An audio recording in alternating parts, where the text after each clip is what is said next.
We now have Mr. John Harris, please. And Mr. Harris, you've requested 10 minutes. Thank you. Good evening, everyone, and thank you for the opportunity to address the Planning Committee meeting this evening. I'm John Harris, the Director of Children's Schools and Families for Hertfordshire County Council.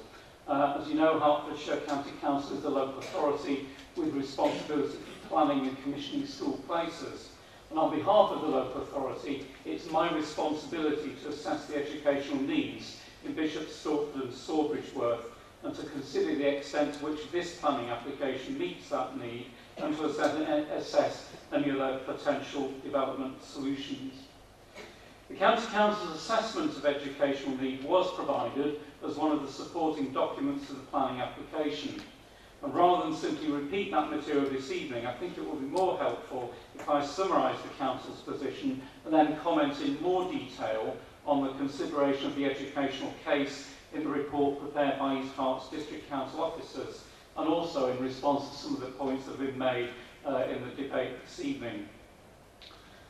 It's my contention that in a report which is admittedly finely balanced in its judgments, some of those judgments around the educational case are flawed and lead inappropriately to a recommendation to reject the application. Let me start by summarising the County Council's assessment. We consider that there is a very strong educational case for the scheme proposed by the two schools, and that its implementation is essential, both to ensure that there are sufficient school places in Bishop Stortford more immediately and for the longer term. It's a long-term strategic plan, and it completes the final phase of a three-phase expansion of places in the town, as Mr. Stock explained earlier.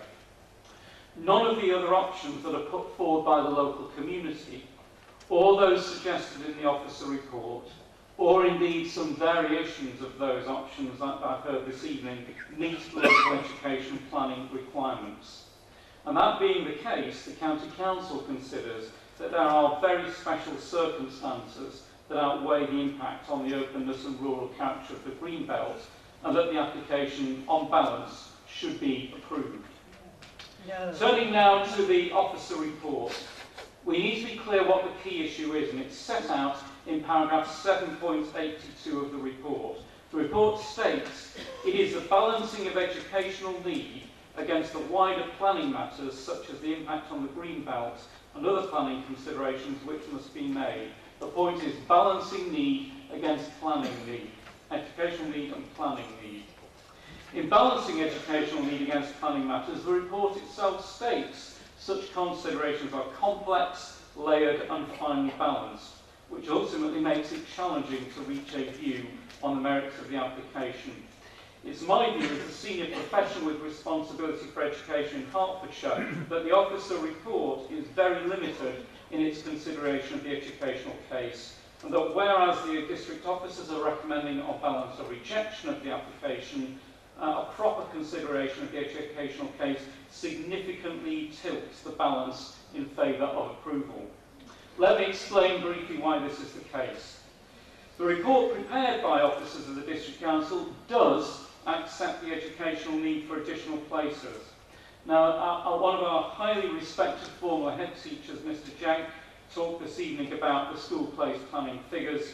I hesitate to say he got some of these figures wrong, and he double counted places at Mount Fitchett School which are already taken into account in the County Council's assessment.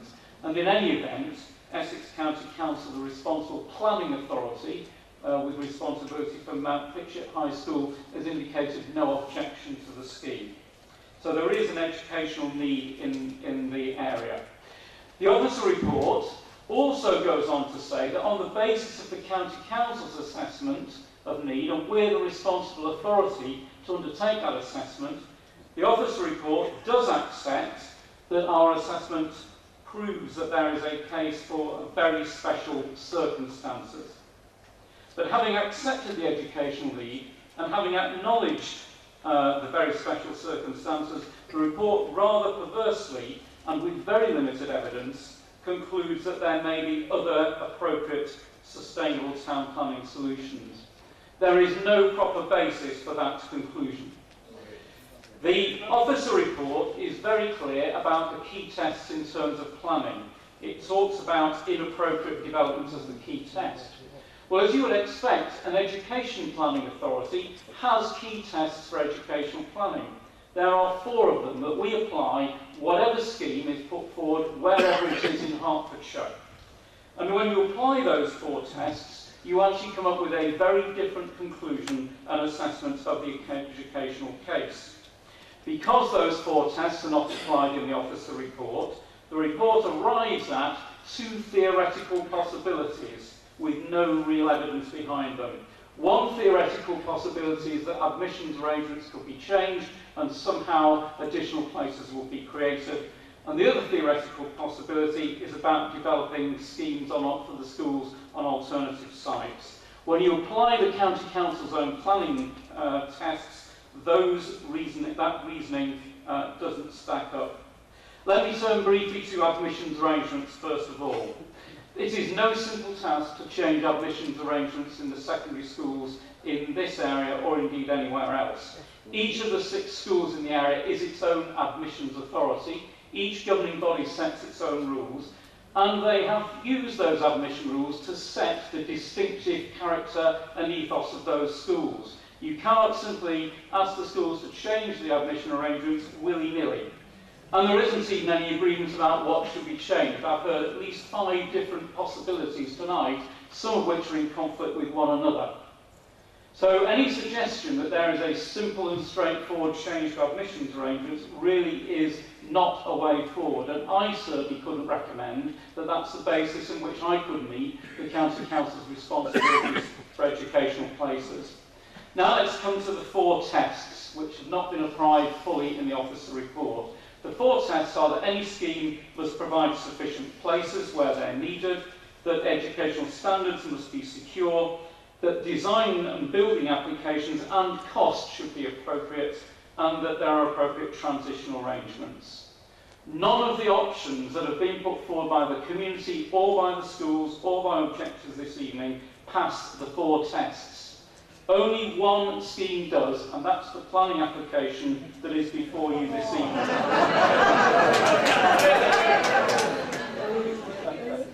Chairman, I do want to draw your attention to one absolutely fundamental aspect of those 4 tests, and it needs to be faced up to and face the reality. Cost is a major implication. Consideration must be given to cost and availability of resources. The report blithely states that officers do not consider a financial encumbrance should outweigh planning matters. Well, the financial encumbrance we're talking about is £30 million. With a comprehensive spending review due on the 20th of October, it is likely there will be a very significant reduction in public sector funding, and therefore there is no certainty of any capital sources for any alternative schemes, however feasible they may be. The officers are, on the other hand, this planning application and the schools scheme offers a good example of the public and private sector working together to make best use of resources. There is no burden on the public first, and it meets the educational need. The officers are recommending that we should consider instead a number of theoretical possibilities. They are recommending that in the face of a scheme that meets need, is affordable and can be delivered, that we should walk away and instead consider vague options which have got no technical or funding certainty and have had no modelling done to judge whether they are suitable or not. And if you do walk away with no funding in place, it leaves a shortage of places in the town and no appropriate solution for the immediate or for the longer term. Your decision tonight is indeed about balancing educational need and wider planning matters. It is indeed very finely balanced. It is a balance that should recognise the strong educational case and the very special circumstances relating to this application. It is a balance that should be in favour of approval. Thank you. Mr. Harris, thanks for that. And can I thank all the speakers for the application? Thank you. Now what I'm going to do, sorry, Councillor Wolf. So what What I'm going to do now is actually introduce the application. I'm then going to ask officers for any further comments before I open it up for members to debate. So our first application, 4A, which is a comprehensive development comprising the change of use of land to educational use, Class D1, and the erection of buildings with a combined total gross external floor space of 26,000 square metres, plus the related site works, consists the construction of an internal road, car parking areas, a temporary construction access onto Albury Way, a floodlit multi-use games area, an all-weather pitch, formation of playing fields and associated drainage work, associated infrastructure work to Whittington Way to include the construction of 2 new roundabouts, provision for cycleways and footway links, and enhanced bus stop facilities at Lamb, South of Whittington Way, Bishop Stortford. And officers, are there any further comments? Thank you very much, Chairman. Yes, the only comment I'd make at the moment, and members will be aware of the additional information they've got in the schedule that has been put on the table in front of them. Clearly, as members will be aware, the report was drafted up to 2 weeks in advance of the meeting, and as we've heard from a number of speakers, that representations have continued to come in the normal way. Numbers are higher than many of our other applications, so they've been summarised for you in the normal way. These are not available in the agenda papers, and they're complete as of 5 o'clock this afternoon. They've not been distributed, I'm just pointing this out really for the benefit of the public in the room. There's this additional information. This becomes subsequently available, it is a public document, becomes available, will be on the Council's website, but for the benefit of members, this summarises all the responses received up till 5 p.m. this afternoon, and a number of the comments that speakers referred to, you'll see are summarised on that document. So, Chairman, I don't think I have anything in addition to say, just other than to point out. Thank you. I've got Councillor Gilbert followed by Councillor Barnes. Councillor Gilbert. Thank you, Chairman. Firstly, can I thank the team of officers for the hard work they have put into preparing these excellent and comprehensive reports. They have obviously totally re-examined these new proposals, discussed them with the applicants as appropriate, and reconsidered them in the light of the Council's planning policies. They have come to the same conclusion as they did 18 months ago when the previous proposals were withdrawn shortly before they were due to come to this committee. Secondly, to thank the speakers for providing us with the views of a wide representation of local people in Bishop Stortford on those applications and their likely impact on the future of the town. Although, as I'm sure you will remind me, Chairman, we have to look at these applications individually and make our decisions on planning grounds alone. Having said that, we cannot divorce each application and our consideration from the fact that they are interlinked, and the reasons they are before us can be attributable to factors that are not planning in context, but I hope you will bear with me if I make mention of them. Firstly, I feel the blame for the projected shortage of places must lay at the feet of the local education authority, who over a long period of time have failed to take on board the continued growth of housing in and around Bishop Stortford, and most specifically across the Essex border in Takeley and Stansted. All this development has added to the potential need for more school spaces, which, but for the substantial increase in intake at Birchwood School, thanks to a contribution of £12 to £13 million building project, would be far worse today. In failing to take positive action over the potential growth in the past, the local education authority have also mentioned and failed to maintain the fabric of the schools to a suitable level by today's standards, even accepting whatever changes in responsibilities arise from the schools now having foundation status. Secondly, Chairman, there's been much debate over the admissions policies of the two schools and the extent to which perceived modest shortfall in places could be accommodated within the existing local school structure. Again, Chairman, not a planning matter, but a major factor in bringing these applications to committee. There is no doubt much to be debated on this subject by the people involved, but I would maintain only one instance of the anomalies of the system. I go to Enfield in connection with my council work, and while there I was made aware of a child from Enfield enrolled in one of these two schools. Enfield is a London borough. Why are the schools enrolling pupils from such distant locations but they do not seem to have enough place for children.